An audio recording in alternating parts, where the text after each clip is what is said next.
Welcome to Horror Franchise Wednesday. Let's talk about Wreck 2. Check yourself before you wreck yourself. That's not the tagline, but it should have been. So this one picks up right after the events of part 1, like an hour later, they say. And we got this SWAT team going into the same apartment building to do this mission where they have to go in and retrieve this blood, with this priest guy. And of course, they bump into all the creatures, I guess you can call them, or whatever the fuck you want to call them, the zombies or possessed people. That's what I guess we should call them.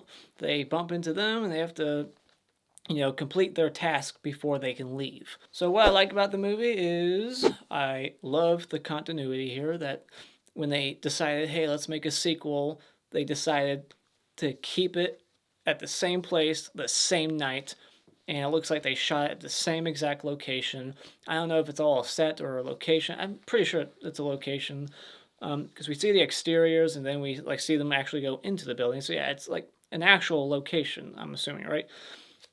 But they went back to the same place, and just the interior designs, like all the things left behind from part 1, like the handcuffs and the bloods in the same spots, and like the whole room upstairs in the penthouse, like it's all the same. Everything's the same, and that just was awesome. I like that they went with the body cam angle this time instead of just having a TV crew with one camera, one cameraman. We got multiple different cameras and angles to work with now. We got the cameras on all their helmets. We got 4 different people with cameras, and then a guy with an actual big camera. You got the cameraman and all the other guys with theirs on their bodies.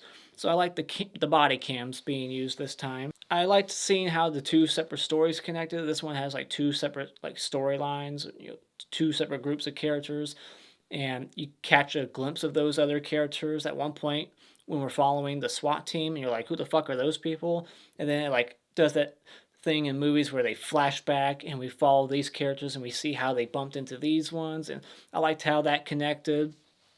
And I like that they brought back Angela, and I like that this one has more action and more blood. It's more bloody, not gory, but it's definitely a little bit more vicious and more action-packed because of all the guns. This one has a lot more gun action in it.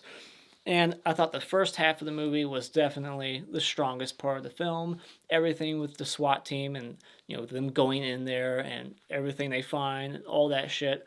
Once it gets to the point of the movie where they go to the other set of characters and then we follow their journey, that's when it kind of loses steam a little bit for me. But the first half was great. So getting into what I don't like about the movie is I don't like the kids subplot. Why do they have to be kids? They're so stupid. I thought these characters were so moronic that you just want them to die, because it's who in their right mind would break into this building? They see everything that's going on outside and it's being quarantined. Yeah, all these people with snipers on the outside. They're not letting anyone in. They're like, oh, we got to get in there. We got to film everything in there in case we might make money. So, the reason for things being filmed in this one felt a little forced, and I didn't buy it. It's their reason for filming the kids, we might make money. It's yeah, but you also might die or get arrested. So, they're just stupid, so you don't like them. Why couldn't it just be the firefighters from part 1 going in it? They follow one firefighter from part 1 who's going in to help his friends, and the guy whose wife and daughter are in there. I liked that. I was oh, you only hear about this character in part 1, and now in part 2 we actually get to see this character outside with the medicine. So I liked that, and it should have just been that character, the firefighter, and maybe 1 or 2 other firefighters, and get rid of the kid characters altogether because they were stupid. And I don't get the reason for the other people filming. They're going in on this secret mission. It's very secret. They don't even know that the guy leading them in there is a priest. That's a reveal to them. It's so secret, this mission. But we're going to film everything. And then when they see that the kids are filming everything, they take issue with, oh, they can't be filming everything. This is a secret mission. We got to confiscate their cameras. But it's but you guys are filming everything, so it's just okay for you guys to film everything, but they can't be filming shit. they shouldn't be filming anything. I don't get their reason. Made sense in part 1. Why are these people filming everything? I don't understand. Whatever.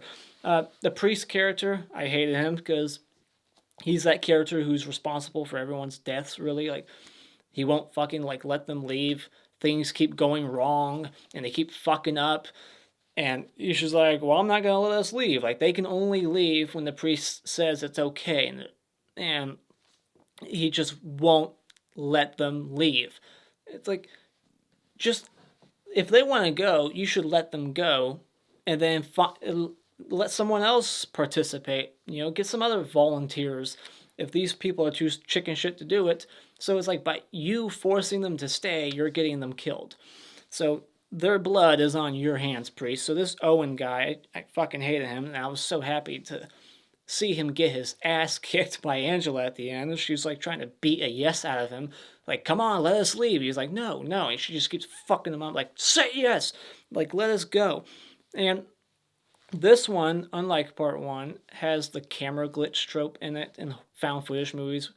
And it's something that they do typically to, like, hide cuts, to make everything look more like one take, or, you know, to do an effect. Like, the camera will fuck up and there's a glitch. And I just don't care for that kind of stuff in found footage movies. I hate when the camera does that, especially when nothing's even happening to it. Like, the demon will start charging at them, and all of a sudden it just starts conveniently glitching at that moment, so now we can't see what's happening. And I kind of took issue with how far they went with the demon stuff in this one. Like, in part 1, that was like a reveal towards the end, and, you know, all the demons, the possessed people throughout, were acting more like zombies, and, you know, just running around trying to fight, eat people. But in this one, they're like running on the ceilings, crawling on the ceilings and shit. And there's a lot more like exorcism type shit in this, you know, holding a cross to their face. And like, I could have used less of that. Like, just keep them more the way they were in part 1. Just have them running around normally, and not have them like on. But it was inconsistent because they only did that with one. It was like the little boy. There was a little boy possessed kid, like, crawling on the ceiling, but yet everybody else was just running normally. So how come that one can do that, but the other ones can't? So that just seemed inconsistent. It just went a little too demon-like in this one. It should have just scaled it back and be more like the original movie. So final thoughts, this is a more action-centric sequel that adds a little bit more story and blood, but isn't as successful as its predecessor at being just relentlessly scary and intense. So when it comes to Rec 2, I'm giving it 4 out of 5. As for a spoiler discussion, there's not much to spoil except for what we find out about Angela's character at the very end, but I'm pretty sure you could have predicted that that is what happened and how she survived. But yeah, that's really the only thing to spoil, and it's not even worth talking about. There was a funny blow-up doll scene with the fireworks. They kill a zombie or possessed person with a firework, and that was kind of funny. But yeah, that's really about it. So yeah, what are your thoughts on this one? A lot of people love it just as much as part 1. Some people prefer it over the original. Where do you land? Do you like it more than the original? Well, let me know in the comments below. And I'll see you next Wednesday for Rec 3 and Rec 4.